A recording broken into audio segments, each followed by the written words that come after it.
They called it an accident at first. The Zerkuth Dominion claimed it was a navigational error, a patrol vessel straying too close to a Terran science outpost near Tau Ceti, firing in panic. But the debris told the truth. There were no warning shots, no distress calls, only vaporized hull fragments, and the frozen remains of 8,000 civilians who had been studying the red dwarf's atmosphere. When the signal reached Earth, humanity didn't shout. It went silent. Across Sol, a quiet understanding passed through the species that had survived extinction events, wars, and their own worst instincts. The broadcast from Zerkuth leadership arrived 40 minutes later, polished arrogance wrapped in diplomatic syntax. They spoke of regret and inevitability, of human overreach and territorial ignorance. To the Dominion, humanity was young and loud, a species that mistook curiosity for power. They expected outrage, perhaps a few sanctions, maybe another plea for cooperation. What they received instead was a message that rippled across every comms relay in the known sectors. Since you chose war, let us show you how it's done. No embellishment, no threat. 7 words stripped of emotion. And after that, nothing. Human transmission ceased. Trade routes were locked. The Sol system sealed itself like a clenched fist. For the first time in recorded galactic history, humanity disappeared from the network. In the weeks that followed, other species debated whether the humans had finally broken. The Dominion celebrated publicly, calling the silence a surrender. But merchants whispered of something different. Freight lines rerouted toward Luna's shipyards, civilian transport carriers recalled from colonies, data encryption traffic spiking across military networks once thought dormant. Someone was gathering the pieces. The Zerkuth never understood the species they'd provoked. They saw the Terrans' art, philosophy, and endless diplomacy as weakness, never realizing that every peace treaty humanity had signed was built on the memory of war. Every calm voice was trained by the echo of artillery. On Earth, in orbit, and across the scattered colonies, humanity didn't discuss vengeance. It calculated inevitability. Factories that had long produced exploration vessels shifted output without announcement. Mining drones stripped asteroid belts at 10 times the usual rate. Artificial intelligence matrices reactivated under classified protocols labeled Ares, Tyche, and Prometheus, names that hadn't been spoken since the last great terrestrial war.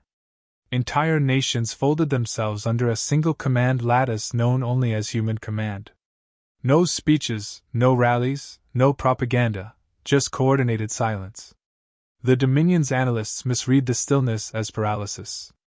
Their fleets expanded along the border systems, capturing minor trade hubs. Yet their intelligence networks began to vanish. Agents went missing. Listening posts stopped reporting. A Zerkuth task group dispatched to monitor the Sol perimeter never returned. Scans showed empty space, as if the ships had been swallowed by darkness. Within human ranks, there was no hatred. Only purpose. They had been challenged to a language they mastered long ago, the language of total war. And they would speak it with fluency the galaxy had never heard. To humanity, war wasn't chaos. It was craft.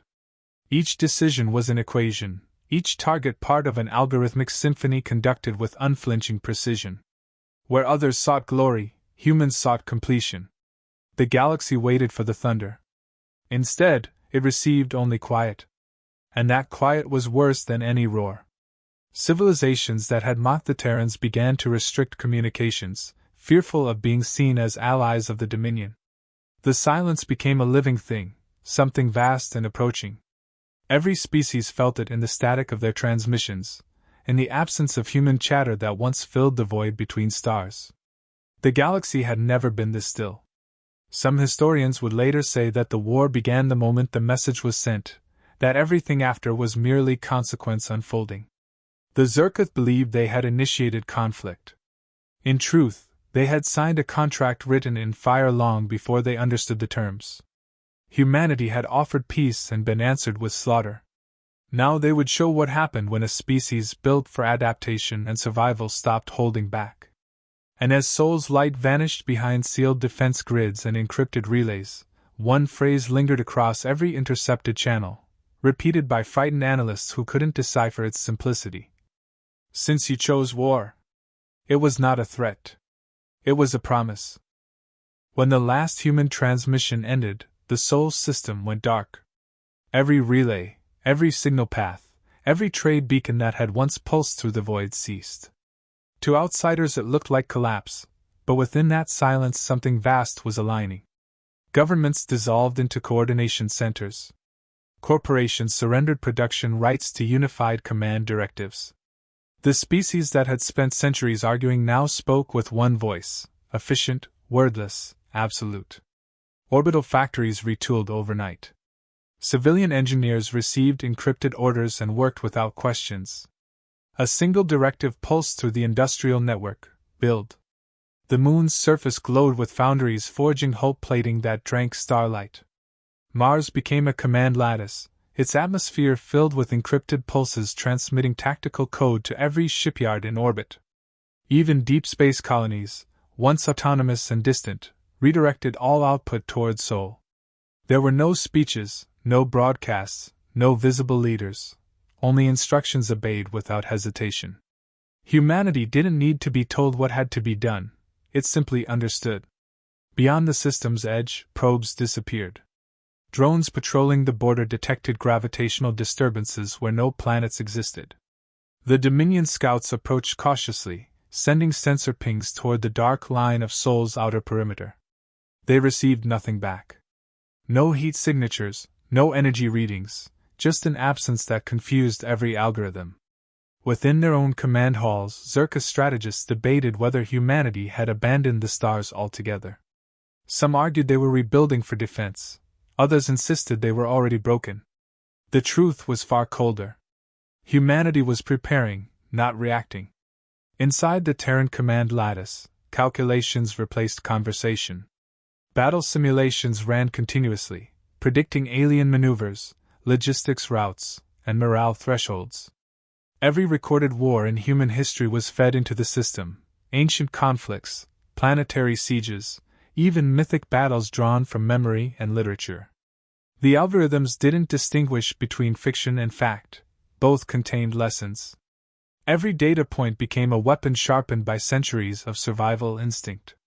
What the Dominion saw as silence was analysis so deep it bent probability itself. Shipyards across Luna began launching vessels with no transponders. They were not assigned names, only numerical designations. The first wave vanished into the black beyond Neptune, leaving no trace. Alien observers recorded the sudden voids and labeled them ghost anomalies. Merchant captains whispered that the humans were building invisible fleets. The name stuck, the Ghost Fleet. On Earth, life continued under martial rhythm.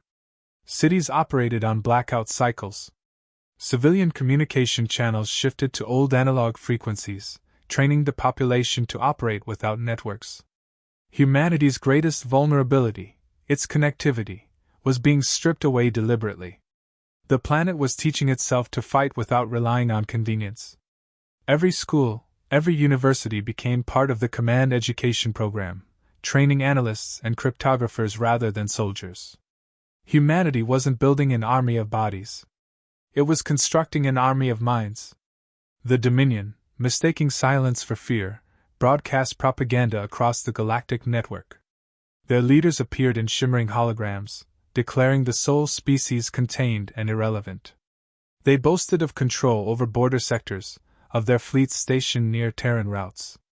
But beneath their posturing ran unease. Traders began refusing Zerkath ports. Lesser empires started withdrawing their diplomats. The Dominion's power, once unquestioned, began to feel brittle in the face of something unseen. They were accustomed to enemies that shouted. They didn't know how to respond to one that simply stopped talking.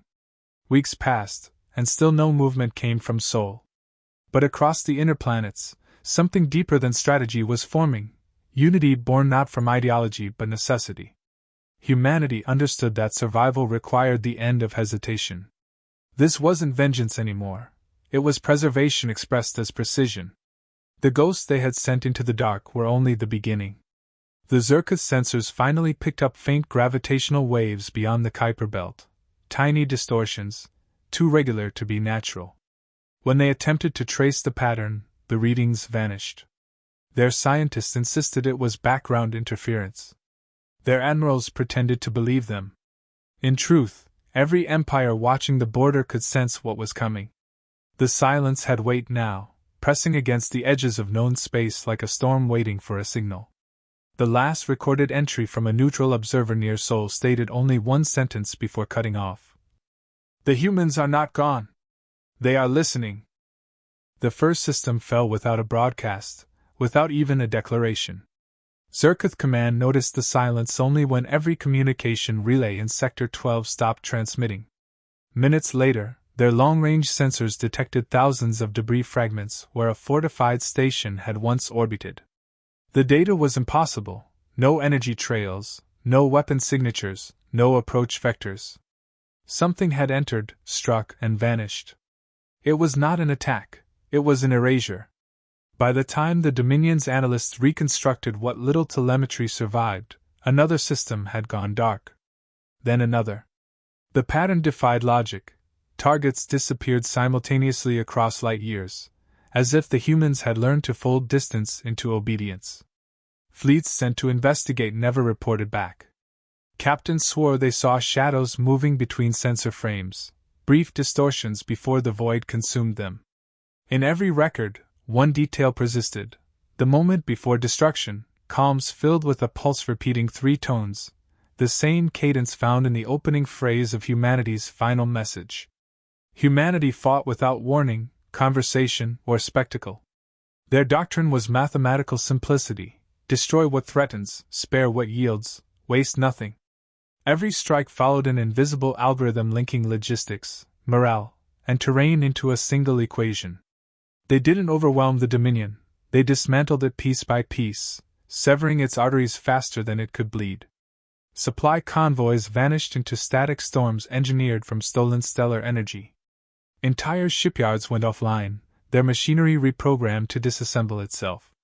The Zirkuth realized too late that humanity was using their own infrastructure as weapons. In orbit around shattered worlds, wreckage floated in perfect silence. Hull fragments bore no scorch marks, they had been split at molecular seams. The human fleets didn't fire barrages or stage battles, they executed. Their weaponry seemed designed less to destroy than to erase presence. Zirkuth war councils couldn't comprehend it. They had built empires on the spectacle of conquest, on the glory of visible domination. Humanity offered no performance. To them, efficiency was artistry, and war was the purest form of precision. Terran Command never celebrated. Each victory report was a numerical entry: target neutralized. Collateral 0. Proceed. Their communication structure eliminated emotion entirely. Every order was conveyed in code that sounded almost like prayer, stripped of language until only purpose remained.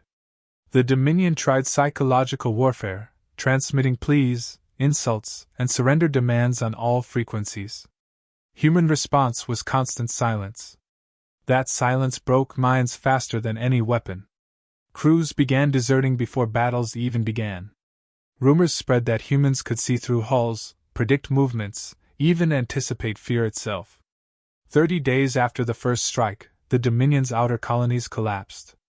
Not to invasion, but to absence: power grids dead, atmospheric processors disabled, governance nodes wiped clean. Those who tried to flee found the jump gates already shut down, commandeered by human code embedded in their navigation systems.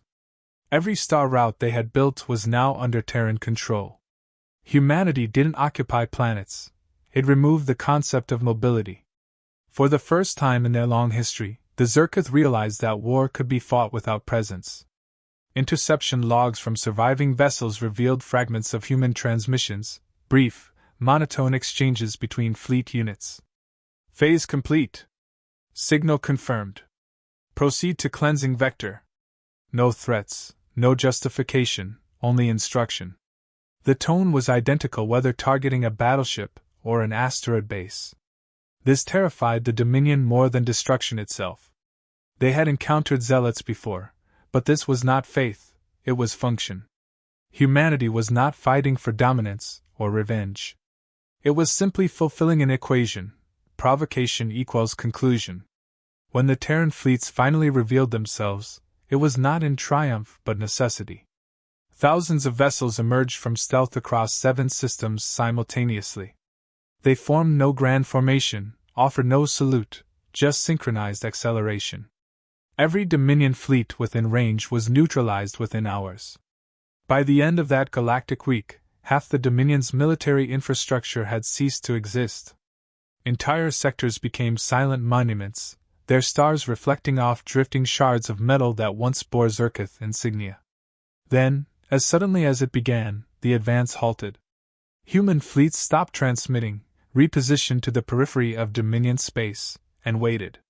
There was no follow-up demand, no statement, no ultimatum, only the enduring echo of that first message resonating across the ruins.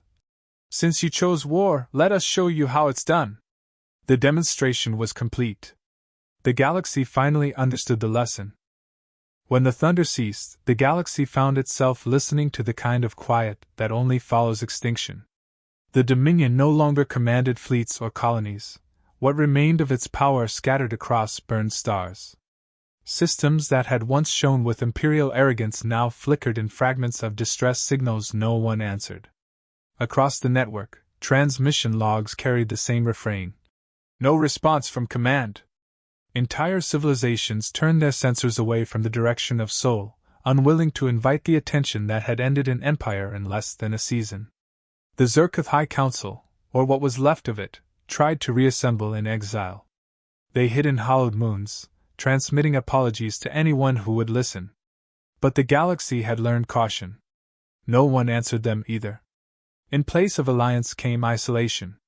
Every world within the former Dominion's reach now lived in fear of becoming the next example. Not because humanity had threatened them, but because humanity had done the unthinkable. They had proven that war could be absolute. In the void where Zerkith territory once stretched, human vessels drifted silently. They did not conquer or occupy. They observed, catalogued, and moved on. Scattered survivors expected vengeance, yet the humans offered none. Instead, Terran medships descended on shattered colonies, deploying drones to rebuild atmosphere processors, distribute rations, and stabilize dying ecosystems. The same precision that had dismantled the Dominion was now restoring what could be saved. No words accompanied the effort. There were no demands, no negotiations, no flags planted, only quiet restoration performed by those who had mastered both destruction and repair. To the surviving Zerkith, the contradiction was unbearable. They could not reconcile the species that had annihilated their empire with the one that now tended to their wounded. Some called it manipulation, others divine punishment. But the humans never explained their motives. Every broadcast from human command repeated a single statement. Stability is mandatory. No one dared to ask what instability would bring. Among the ruins, fragments of the initial human offensive were recovered. Black boxes filled with data revealed not rage or cruelty, but calculated restraint. In each engagement, only military targets had been destroyed. Civilian centers were bypassed, even when strategically advantageous. The level of control defied understanding. Analysts concluded that humanity had chosen to demonstrate power without excess, to show precisely what could be done if limits were ever removed. The message was clear: mercy was not weakness, it was discipline. In the galactic archives that survived, testimonies from non-human witnesses began to circulate. One came from a diplomat aboard a neutral relay station who claimed to have received a human transmission days after the final bombardment.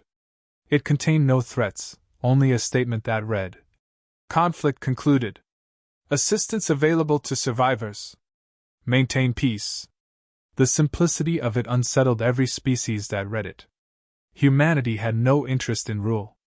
They had already achieved something greater: obedience through memory.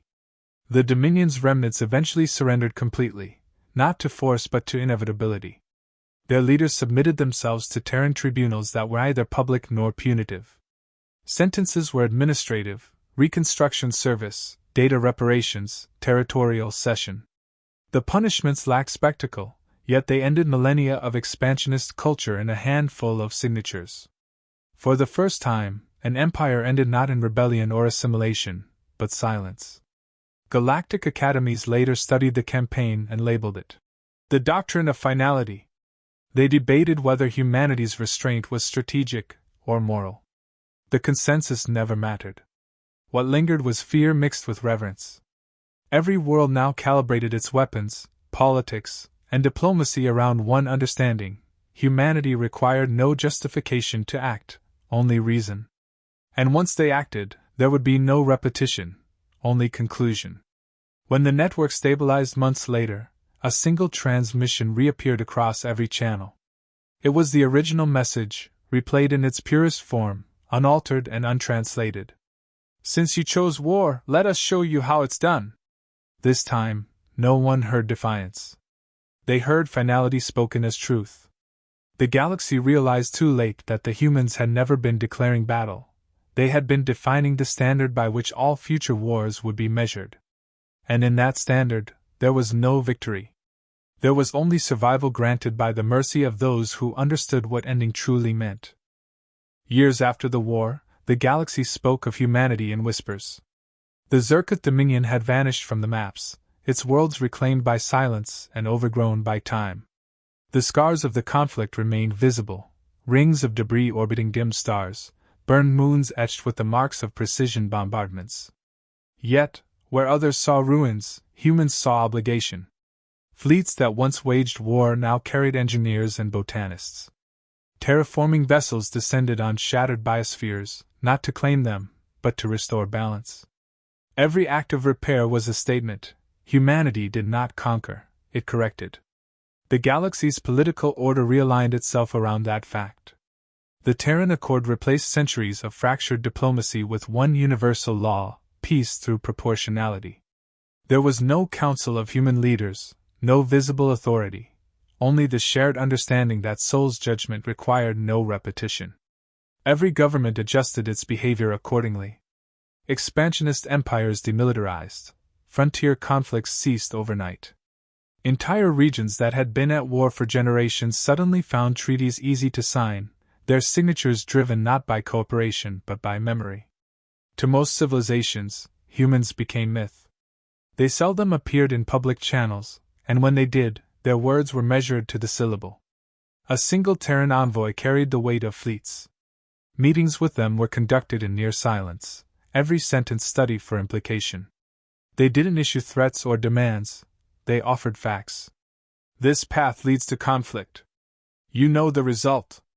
No one argued. The reminder of what they could do remained embedded in every empire's archives, unaltered and unspoken. The younger species grew up with legends. In academies across the galaxy, children learned fragments of human philosophy: Sun Tzu's strategy, Aurelius's stoicism, the Terran code of proportionality.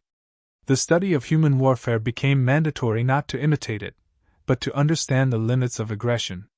Even languages began to borrow human terms: totality, soul logic, the line of Ares, concepts representing efficiency, restraint, and inevitability. To invoke them was to acknowledge the lesson that ended the Dominion: that power without discipline was extinction. The Zerkith themselves, what little remained of them, transformed into a humbled species devoted to preservation. They rebuilt under Terran supervision, not as slaves or clients, but as examples of recovery. Their new government carried a single emblem, a circle split between shadow and light, representing destruction and creation in equal measure. Every generation swore never again to provoke the kind of silence that follows human anger. They became the first to preach the doctrine that would define the era: peace is maintained not by fear of force, but by memory of consequence. As decades passed, the humans receded further from sight. Their fleets withdrew to Sol, their communications reduced to occasional bursts of encrypted code.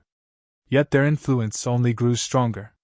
Entire sectors aligned their economies around Terran design standards, their defense grids built using human logic algorithms.